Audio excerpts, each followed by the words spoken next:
우리 사자성어 중에서 반면교사라는 말이 있습니다. 다른 사람이나 어떤 사물의 부정적인 측면에도 배울 것이 있다. 그런 의미죠. 어떻게 보면 타산지석과도 비슷한 그런 의미인데요. 오늘날 이 세상이 참 말세라고 하잖아요. 어느 서강대학교 교수님이 서울 안에 있는 대학생들만 설문조사를 했답니다. 아버지로부터 무엇을 받고 싶으냐 그랬더니 거의 퍼센트가 돈을 그렇게 받고 싶대. 놔줬으면 그만이고 가르쳤으면 그만인데 또 그렇게 돈을 그렇게 받고 싶어 하는 것이 인서울한 우리 자녀들이 대부분 돈 받고 싶어 한대.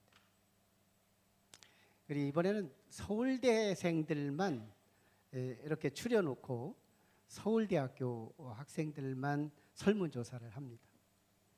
당신의 아버지가 몇 살에 돌아가시면 좋겠느냐? 몇 살일 것 같아요? 뭐 시운도 나와요. 63살. 이쯤 되면 저는 금년에 죽어야 합니다. 63살. 이 이유를 물었더니 이유가 이렇대요. 은퇴 직후에 퇴직금 받을 수 있기 때문에.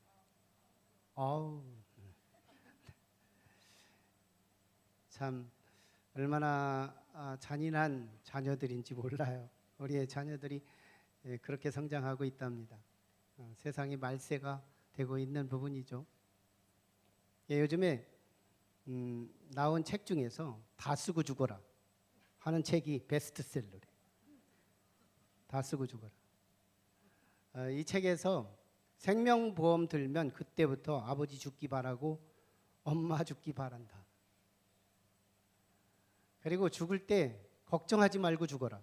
이런 것들이 강조되는 거예요. 죽으면 우리 아들 어떻게 사나, 우리 딸 어떻게 사나 이렇게 염려하지만 3년만 슬프고 그 다음부터는 그냥 혼자 잘 산대.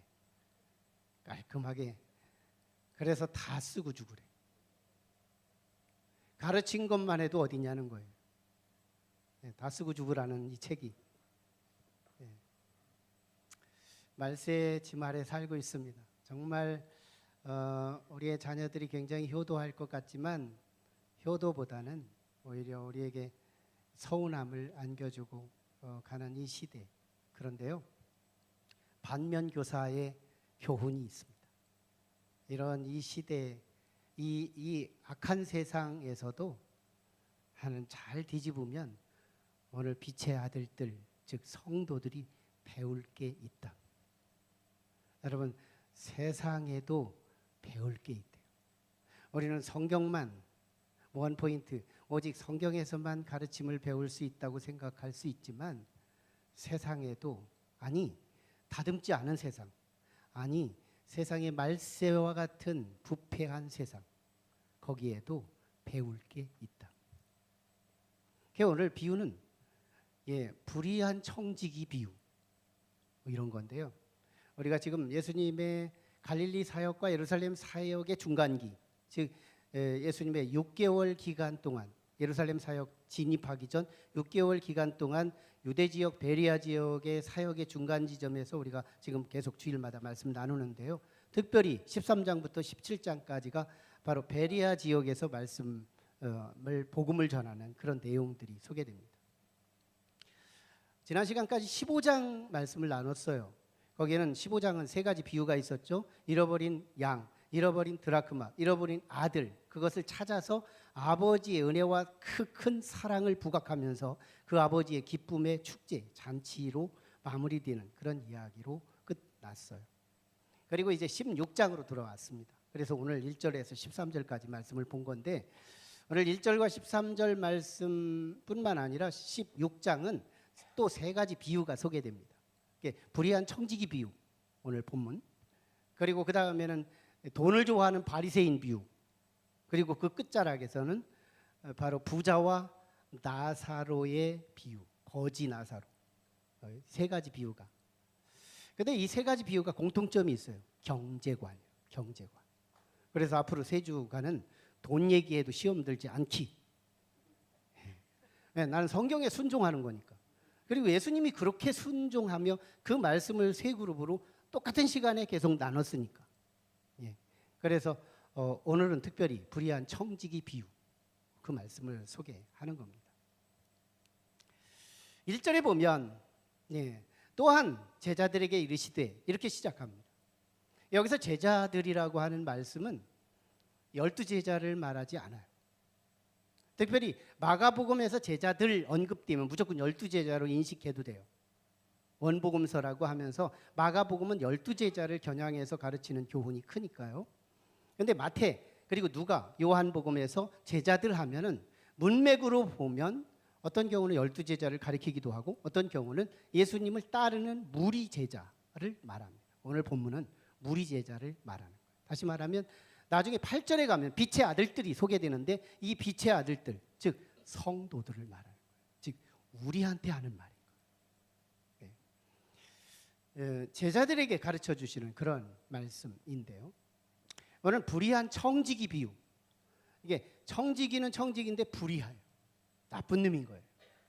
이 나쁜 놈 얘기를 해놓고 빛의 아들들을 일단 그들보다 못한 점을 책망하고 그리고 그들의 좋은 점을 우리한테 이식시켜 가지고 우리를 치유하고 회복하고 말씀을 훈련하는 그런 내용으로 오늘 도입이 됩니다. 오늘 이야기를 이렇게 시작해요. 큰 부자가 어느 큰 부자가 있는데 청지기가 뭐예요? 주인의 재물을 대신 맡아서 운영하는 사람. 즉 우리 식으로 말하면 머슴일 수도 있고요. 종일 수도 있고요. 거기서 종업원일 수도 있고요. 뭐 이런 얘기가 바로 이 청지기라는 의미예요.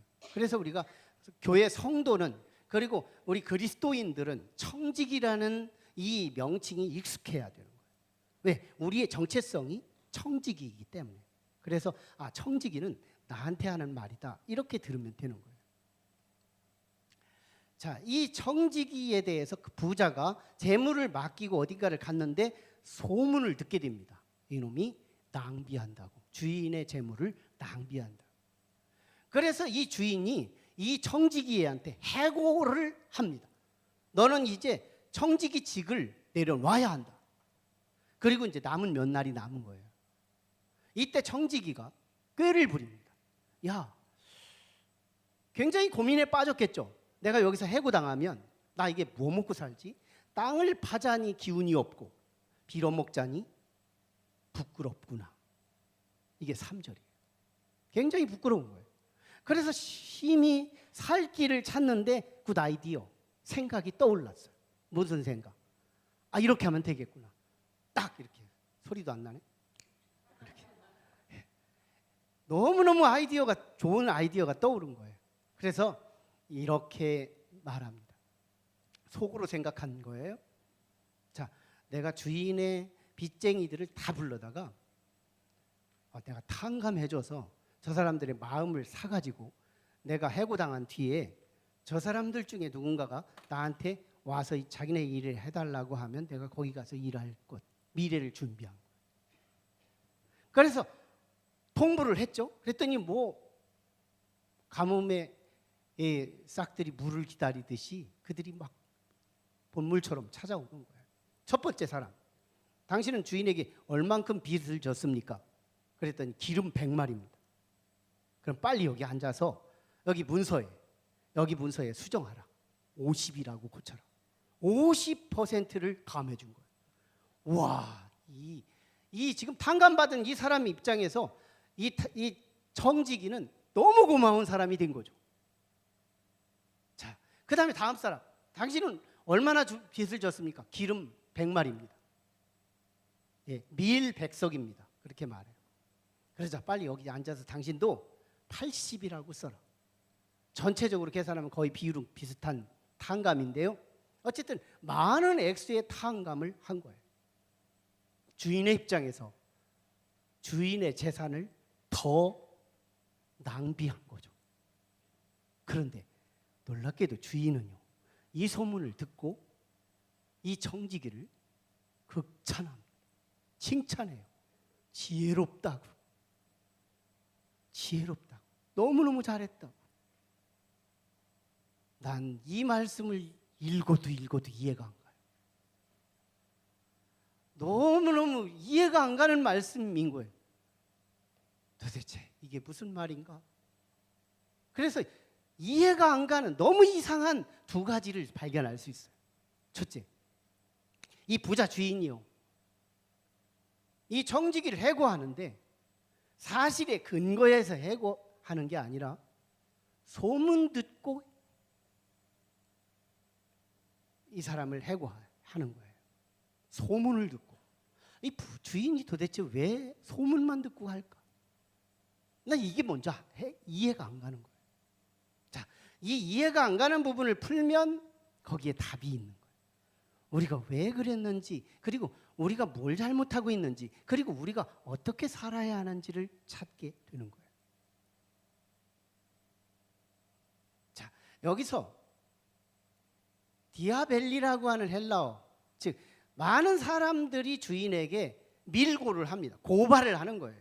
청지기가 잘못 산다고, 이 돈을 낭비한다고, 주인의 돈을 낭비한다고 계속 고발을 하는데요, 사실을 가지고 고발을 하기보다는 그냥 헛소문으로 이간질, 주인과 종 사이에 이간질하는 단어가 디아벨리라는 단어입니다.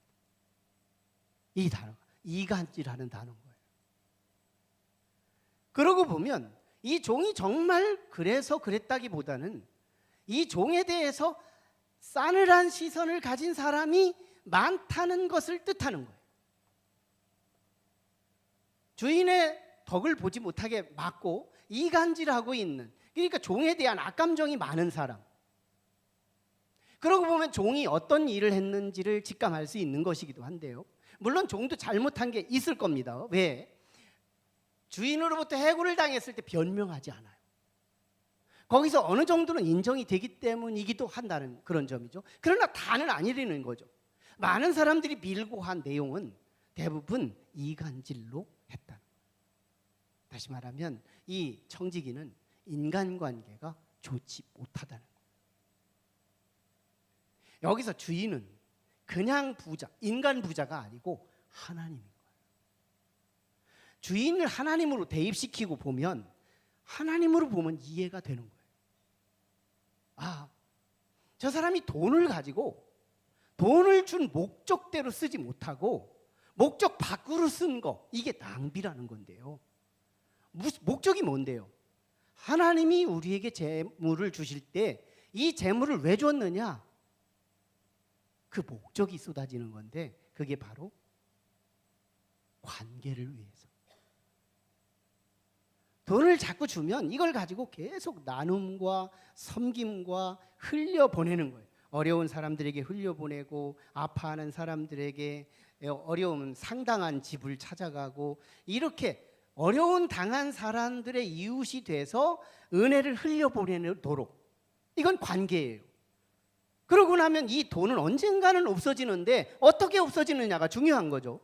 하나님이 주신 목적대로 없앨 거냐, 아니면 내가 낭비해서 없앨 거냐, 이것인데 없어질 건 당연히 없어져요. 근데 어떻게 없어질 거냐는 거예요. 뭘 남기고 없어질 거냐는 거예요. 하나님은, 그리고 이 부자는 돈을 주신 목적이 관계를 남기고 없어지기를 원했다는 거예요. 돈을 주시는 목적이 관계에 있다. 제가 이해하기 또 어려웠던 점 하나가 뭐냐면, 두 번째, 이 청지기가 주인의 것을 더 낭비하고 빚진 사람들에게 빚잔치를 하면서 계속 더 나눠줬는데 오히려 칭찬을 받았다는 거예요. 이게 이해가 안 가잖아요. 이상하잖아요. 낯설잖아요. 이것을 풀으면 또 하나가 해결되는 건데요. 자, 이제는 이 불의한 청지기가 이렇게 말합니다.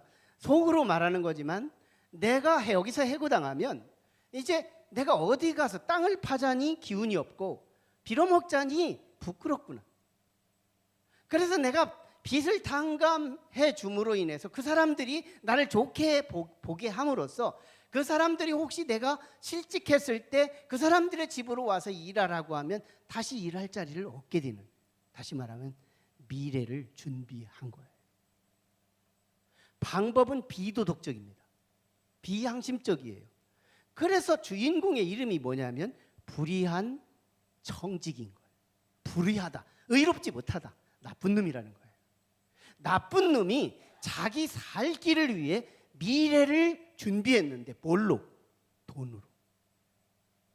돈 가지고 미래를 준비했대. 여기서 우리는 낭비라는 개념을 다시 정리해요. 낭비는 뭐냐? 돈을 준 자의 목적대로 쓰면 투자고 축복이지만, 그러나 목적 밖에서 쓰는 건 그게 낭비다 이거예요. 그럼 목적이 뭐냐? 두 가지예요. 관계 그리고 미래. 네, 관계와 미래, 이게 돈을 준 자의 목적입니다. 이게 하나님이 우리에게 그때그때마다 월급 주고 우리에게 부동산 주고 동산 주시는 목적인 거예요. 이거 알아들을 필요가 있어요. 자, 그래서 우리는 두 가지를 다시 구체적으로 나눠야 되는데요. 네, 하나님께서 우리에게 재물을 맡기신 첫 번째 목적이 관계를 위한다. 우리의 관계, 물질을 사람에게 심어서 관계를 남기는, 하나님의 은혜를 내게 주므로 나의 은혜를 아래로 흘리는 거예요. 우리 몇 주 전에 이런 말씀 나눴습니다. 잔치에 초대를 할 때에 다시 나를 초대할 사람들을 초청하지 말고 나를 다시 초청할 수 없는 사람들, 가난한 사람들, 절대 빈곤한 사람들을 초청해서 그들이 나한테 되갚지 못하도록 그 사람들에게 물질을 흘려보내라고 이미 힌트를 주었어요. 문맥상. 그런 것처럼 지금 주인은 자꾸 나에게 어려움을 당하는 이웃들을 향해서 이 물질을 심으라고 가르쳐주고 있는 거예요. 근황이 몇 주간 우리 장례식이 여러 번 있었어요. 어떤 장례식에는 목회자가 굉장히 든든하고요, 참 슬프기도 하지만 그래서 위로도 주지만 한편으로는 목회자가 너무 작다는, 그리고 부끄럽다는 생각이 들어요.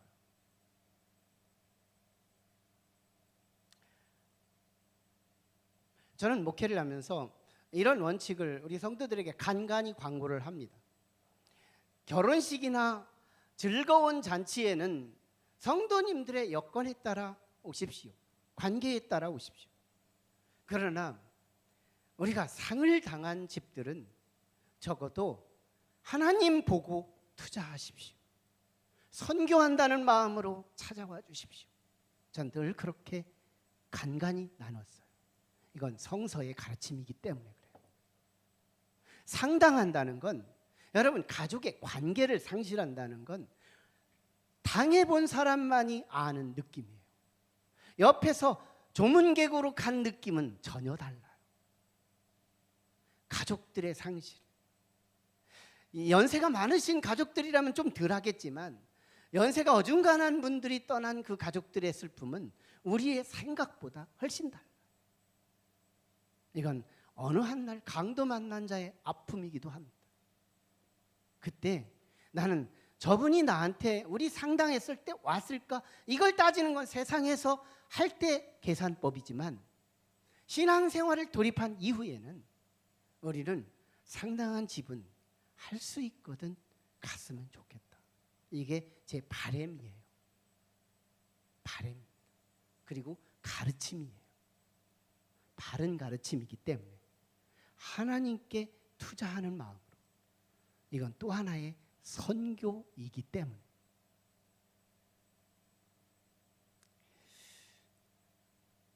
그러나 한 가지 더 바라는 건 우리의 지금의 가족 중에서도 연세 많으신 분들이 계십니다.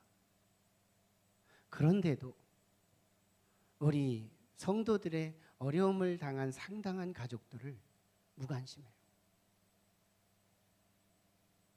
그래서 성도들을 그때 그분 가정에 상을 당했을 때 가서 초청을 해도 오지 않으면 목회자가 얼마나 작아지는지 몰라요. 심지어는요, 상을 당했는데 성도들이 거의 안 와가지고 상 마치고 교회를 안 온 분도 있었어요. 이거 슬픈 일 아닐까요?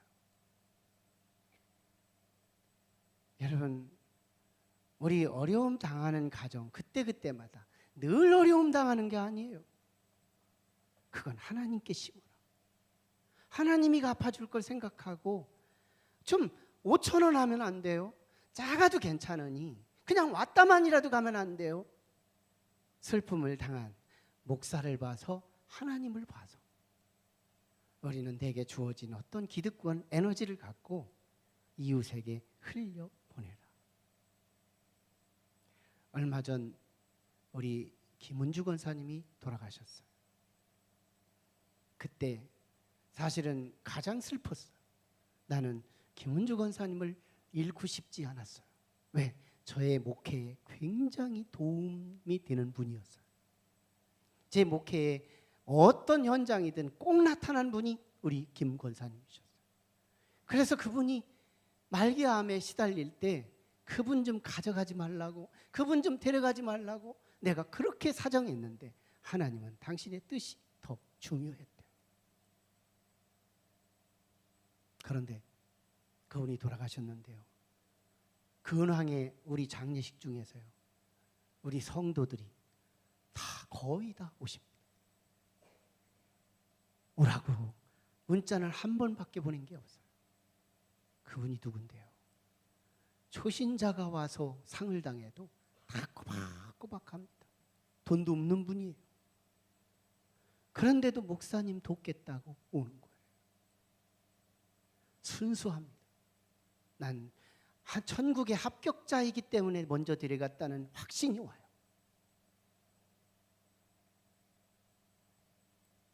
사람에게 심으래요. 하나님이 내게 주신 물질 사람한테 심으래요. 순간순간 그 가정이 그때그때마다 강도 만날 때가 있거든요. 사람에게 심어라. 그건 낭비가 아니다. 불의한 청지기가요, 빚쟁이들이지만 사람한테 심은 거예요. 이게 복이 있었대요. 이게 칭찬의 요인이었대요. 여러분, 사람에게만 심는 것으로만 생각하면 안 돼요. 우리는 하나님의 자녀예요. 제자들이에요. 빛의 아들들이에요. 그래서 우리는 관계가 수평만 있지 않고 수직도 있어요. 하늘. 우리의 예물은 하늘에 심는 거예요. 하늘에 예약하는 거예요. 마태복음 6장 20절에 보면 주께서 하신 말씀 중에 우리가 하늘에 예물을 쌓는 것은 거기는 좀과 동룩이 해하지 않으며 도적들이 도적질을 못하는 곳이라고 말씀하고 있어요. 하늘에 심으라. 그러면 거기서 복리의 축복을 주시는 건데요, 한 부자가요, 실제 있었던 간증인데, 한 부자가 꿈을 꾸면서 영몽을 꾸게 됩니다. 그리고 죽은 것처럼 떠났는데 꿈속에서 영몽이라고 그랬어요. 너무너무 생생한 영몽. 그게 간증거리가 된 건데요, 천국에 갔더니 천국 열쇠를 거머쥔 베드로가 나타나더래요. 베드로더래요. 딱 보니까 베드로. 거기는 이름을 관등성명 말하지 않아도 베드로인지 딱딱 아는 거예요. 베드로가 자기를 천국을 가이드 투어를 하는데 어느 정도 갔더니 너무너무 저택이 컴플렉스, 단지로 보이더래요. 그래, 내가 이 세상에서도 부자지만 나는 예수를 믿었기 때문에 내가 영원히 거처해야 할 내 집은 작지 않을 거야. 저 정도는 돼야지 하고서 기대하고 베드로의 지도를 받으려고 갔더니 베드로가 지나가 버리더래요. 왜 지나가지?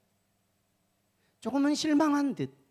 그리고 베드로를 계속 따라갑니다. 갔더니 어느덧 중급 주택들이 보이더래요. 그래, 저 정도는 돼야지. 그래도 저 정도면 내가 공감해.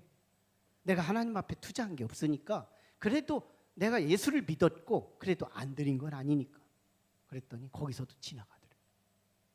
마지막에 갔더니 막대기 몇 개가 세워지더니 풀 몇 개가 거울러져 있고 그리고 천조각들이 덮어져 있는 어떤 원두막 같은 모습이 보이더래요.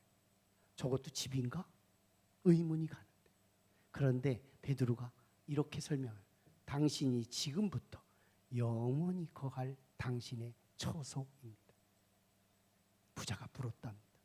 왜요? 왜? 베드로가 대답합니다. 당신이 세상에 살 때 하나님께 심은 것이 없기에, 하나님께 심은 것이 이 천국에서는 당신이 거할 영원한 거처가 세워지는데 그 재료 가지고, 근데 세울 재료가 없어서 아무리 넓고 좋은 곳을 주고 싶어도 줄 수 없었다고. 그는 너무 놀랍니다. 너무 놀래다 꿈을 깼는데요, 이게 안 죽은 거예요. 그래서 그는 신앙을 리스타트, 다시 시작합니다. 그리고 그때마다 간증합니다. 그리고 그는 재물을 이제는 허비가 아니고 낭비가 아니라 하늘에 투자하는 삶을 살았다는 얘기예요. 우리 교회가 건축할 당시에도 어느 정도의 유사한 경험이 있었어요. 이 교회가 중간쯤에 올스톱합니다. 돈이 없었기 때문에. 업자들에게 연락해도 아무도 전화를 안 받아요. 잠수 타는 게 그렇게 어려운 건지는 처음 경험했던 때, 이 업자 저 업자 아무리 연락해도 전화를 왜 안 받아요? 자는 것도 아닌데 잠수 탄 거예요. 왜? 돈이 없어서. 그때 정말 하나님 앞에 눈물 뿌려 기도합니다. 그리고 성도들에게도 광고합니다. 우리가 지금 재물이 끊어져서 지금 사업도 어려움이 왔다고. 그러자 성도들 중에 한 분이 감동을 받는데요. 자기 자녀가 태어났는데 생명보험을 들어요. 그런데 이 교회가 어렵다고 하는데 생명보험을 들어놓고 이것 때문에 마음 고민을 하게 됩니다. 돈은 없고 지금 현재 모아는 이 목돈은 없고, 그런데 이 생명보험을 털어서 드리자, 그렇게 부부가 결단을 합니다. 그리고 드리게 돼요. 작은 돈이 아니었어요. 그래서 교회 건축이 지속이 됩니다. 그런데 꾸준 장난인가? 운명의 장난 같은 사건이 벌어져요. 그 아이가 죽을 병에 걸려요. 그래서 을지대병원 중환자실에 들어갑니다. 을지대병원의 중환자실에 들어가는데 이 아이가 신음을 하는데요. 어른 신음하는 거 봤고 저도 아플 때 신음한 때가 있었지만 아이, 핏덩어리 같은 아이가 신음을 하는 거 처음 봤습니다. 부모의 가슴은 찢어졌을 것이고요. 남이 보는 저도 너무너무 가슴이 아팠어요. 야, 그때 의사가 이렇게 말합니다. 이 아이는 거의 죽습니다. 그리고 혹시 산다면 100% 이 아이는 장애우가 될 것입니다. 장애인이 됩니다. 왜? 언어가 안 되든지 생각의 기능이 안 되든지 마비가 될 겁니다. 뇌가 많이 죽을 것이기 때문에. 그때 저는 기도가 오직 외마디 하나만 나왔습니다. 하나님, 보험께서 교회 살린 생명입니다. 그리고 이는 하나님께 생명보험을 들은 사람입니다. 이 아이 살려내세요. 이 아이 살려내세요. 하나님 살려내세요. 살려주세요가 아니에요. 살려내세요. 저는 당당했습니다. 하나님, 이 가정을 향해서는 내가 힘있게 말할 수 있고 힘있게 기도할 수 있는 자료가 있는데, 하나님, 생명보험 내려놓고 하나님께 드린 거니, 하나님께 생명보험했으니 이 아들 정상으로 살려내라. 여러분, 이 기도는 정확하게 상달됩니다. 그리고 살아났어요. 그리고 지금은 영재로 경기도에 가서 살고 있어요. 잘 크고 있습니다. 그게 예언이에요. 아마 이 설교 파일은 그 가정으로 갈 겁니다. 놀라운 하나님께 던져진 거 낭비인 줄 알았죠. 그러나 투자였어요. 미래의 아들의 생명이었고 장애가 아니라 건강이었고 일반인이 아니라 영재였어요. 놀라운 하나님은 우리에게 물질을 맡기는 놀라운 비밀, 약속이 있다. 하나님이 주신 목적이 있다. 그 목적대로 쓰면 투자지만 목적 밖으로 쓰면 그것이 내가 써야 할 것으로 쓴 것 같지만 낭비다. 그러면 하나님이 물질을 뺏어간다. 불의한 이 청지기 있고 너는 해고를 내린 것처럼 우리가 갑자기 물질이 빠져나가는 이유가 그런 부분입니다. 자, 오늘 문맥은 이런 문맥이에요. 청지기, 재물, 그리고 충성입니다. 마지막 부서가 가보면 계속 충성에 대한 이야기를 해요. 여러분, 충성이 뭐예요? 충성은 여러 개 중에 하나를 택하는 거예요. 그리고 그 하나에 집중하는 거예요. 이게 충성입니다. 여러분, 8절에 보면 이 세상의 아들들이 그 시대에 한해서는 그 자기 시대에 있어서는 빛의 아들들보다 더 지혜로우니라. 이 말을 노골적인 표현으로 제 말로 구어체로 설명하면 이런 말입니다. 하나님을 믿지 않는 세상 사람들이 하나님을 믿는 성도들보다 이 세상만 딱 끊어놓고 보면, 이 세상 딱 끊어놓고 보면 저들이 우리보다 지혜롭대요. 예수님이 지금 빛의 자녀들, 제자들을 책망하는 겁니다. 제자들을 보니까 지금 낭비만 하고 사는 거예요. 물질 사용에 철이 안 드는 거예요. 물질 사용에 물질관이 없는 거예요. 물질을 그냥 감동대로만 쓰는 거예요. 물질을 준 자의 목적대로 쓰지 못하고 있는 거예요. 관계 중심, 미래 중심, 관계를 낳고 미래를 낳는 여기에 목적대로 쓰지 못하고 있는 것을 제자들을 향해 일책하는 거예요. 믿지 않는 바들보다 못합니다. 여러분, 우리는 한번 선택해야 합니다. 이제는 다초점 인생이 아니에요. 우리는 하나님을 믿으면서 하나님도 믿고 어떤 때는 의사도 믿고 어떤 때는 돈도 믿고 어떤 때는 명예도 믿어요. 우리 하나님의 빛의 아들들이 잘 삶을 조명해 보면 저를 비롯해서 다초점이에요. 어떤 때는 약만 믿어요. 어떤 때는 약 먹을 때 기도도 안 하고 먹어요. 그냥 우리는 다초점이, 어떤 때는 하나님 앞에 또 집중적으로 믿음 있는 척해요. 그리고 또 다 잃어버리고 또 의사한테 완전히 과신하고 그러고 살아가는 거예요. 안 믿는 사람 보십시오. 이 세상에 두 힘이 있는데 알거나 모르거나 인정하거나 인정하지 못하거나 두 힘이 흐르는데 하나는 하나님의 힘이에요. 우주 만물을 하나님께서 오차 없이 충돌도 없이 잘 조화롭게 사계절을 이루며 인도하시는 힘, 이게 하나님의 힘으로 이 땅은 운영됩니다. 또 하나의 힘이 있습니다. 돈입니다.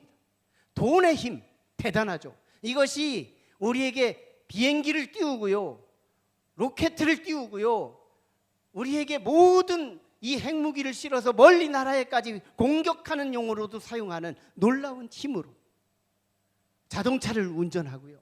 우리의 이 돈의 힘은 엄청나겠습니다. 자, 그런데요, 안 믿는 사람에게 한 가지 장점이 있는데 거기에 하나님을 무시해버립니다. 하나님을 희생시킵니다. 그리고 안 믿는 사람은 돈 하나만 믿고 삽니다. 안 믿는 사람은 이 세상만 딱 끊어놓고 보면 얼마나 지혜가 있는지, 충성할 수 있는 구조인지, 하나님도 버려요. 사람도 안 믿어요. 오직 돈만 믿고 살아가는 원포인트 인생. 예수님이 지금 이걸 말하고 있는 충성. 그런데 성도들은 다초점입니다. 하나님도 믿고 돈도 믿고 명예도 믿고 사람도 믿고 아들도 믿고 딸도 믿고 그때마다 상황이 다르게 우리가 의지하고 초점이 너무너무 많아요. 지금 예수님이 이걸 책망하고 있는 거예요.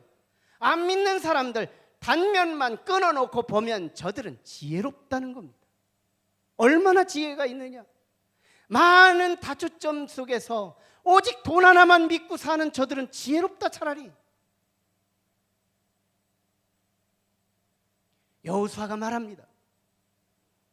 이스라엘 백성들을 광야를 통과하여 이제 가나안으로 보내야 할 저들을 향해서 가나안에 도착한 뒤에 그들을 향하여 결단을 요구하는데, 당신들이 우상을 섬길 것이냐 여호와를 섬길 것이냐, 당신들이 믿고 싶은 것을 자유 선택하라. 나와 내 집은 오직 여호와만 섬기겠노라. 결단이 필요할 때가 옵니다. 이게 충성이기 때문이에요. 모든 우상들을 희생시키고 오직 여호와 원포인트 한 분만 믿고 살아가는 이것이 빛의 자녀들이요 제자들이요 성도라고 하는 거예요. 예수님은 이렇게 말하고 있습니다. 불의한 청지기를 통해서 오늘 빛의 아들들에게 이렇게 권유합니다. 오늘 우리는 돈도 믿고 하나님도 믿는 게 아니라 돈을 희생시키고 하나님 한 분만 붙잡으라, 이거예요. 그리고 하나님께 충성하라. 하나님께 충성하라. 하나님께 충성하라. 그리고 하나님이 지시하신 목적대로 우리의 물질을 사용하라. 그 지시에 뭐예요? 어려운 사람에게 흘려보내라. 그리고 하나님께 믿음으로 예물을 드려라. 이것은 관계의 확산이요 미래의 준비예요. 이것은 낭비가 아니라 투자입니다. 여러분, 오늘 이 말씀이 우리 거가 되기를 원합니다. 듣기 전에는 그저 주먹구구식으로 살았지만 듣고 난 이후에는 경제관, 또렷한 경제관을 가지고 이웃을 섬기는데, 하나님을 섬기는데, 그래서 열매를 얻어내는, 영혼을 구원시키고 하나님께 영광 돌리며 미래를 준비하는 저와 여러분이 되기를 주의 이름으로 축원합니다. 기도하시죠.